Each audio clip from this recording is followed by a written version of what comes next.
Hello বন্ধুরা, এই যে দেখুন আজকে চিকেনের একটা রেসিপি তৈরি করব। তার জন্য দেখুন এই যে আদা রসুন ম্যারিনেট করে বোনলেস চিকেনটাকে বেশ খানিকক্ষণ রেখে দেবো। এই যে আদা রসুনটাকে প্রথমে রসুন দিয়েছি, তারপরে এই আদা বাটা দিলাম, দিয়ে এবারে চিকেনটাকে খুব ভালো করে মাখিয়ে নিয়ে রেখে দেবো বেশ খানিকক্ষণ। তারপরে দেখুন আবার দেবো লঙ্কার গুঁড়ো, এই যে লঙ্কার গুঁড়োটাকে দিয়ে দিলাম। এবার ভালো করে মাখাবো, দেবো চিলি ভিনিগার, একটু সয়া সস আর একটু লবণ, স্বাদ মতো লবণ, এই যে একটু ভিনিগার দিয়ে দিলাম।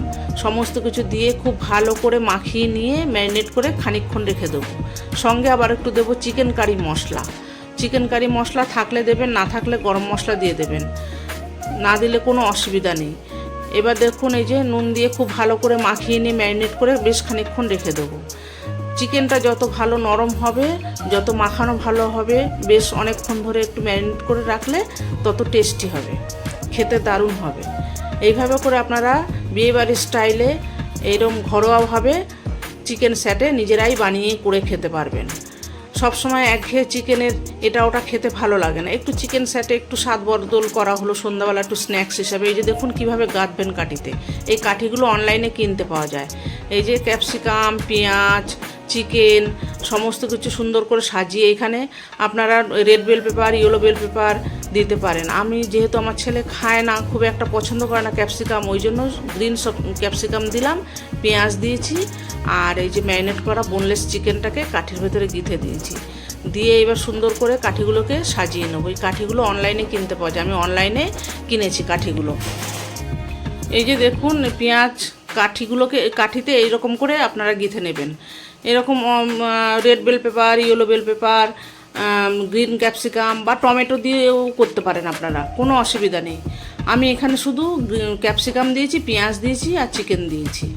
এইভাবে করলেও ভালো লাগে খেতে, যেমন খুশি করবেন। মোটামুটি চিকেনটা ম্যারিনেট ভালো করে হলেই হলো।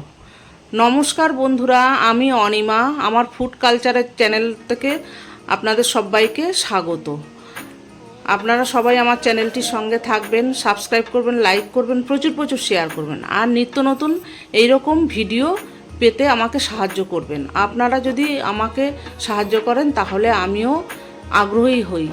এই যে দেখুন এবার একটা ব্যাটার তৈরি করব। এখানে কর্নফ্লাওয়ার, ময়দা, লঙ্কার গুঁড়ো আর নুন, বা এখানে লঙ্কার গুঁড়োর পরিবর্তে আপনারা গোলমরিচও দিতে পারেন, কারণ এখানে লঙ্কার গুঁড়ো দিয়েছি কালারটা হওয়ার জন্য।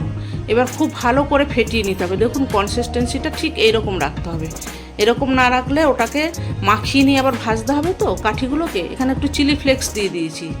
এবার কাঠিগুলোকে খুব ভালো করে মাখিয়ে নিতে হবে, নিয়ে সাদা তেলে ফ্রাই করে নিতে হবে। আমি এখানে সাদা তেল বসিয়ে দিয়েছি, দেখুন সাদা তেলে এখানে ফ্রাই করে নিতে হবে। একে একে আমি সব ফ্রাই করে নেব। দেখুন এই যে এইভাবে করে দিতে হবে।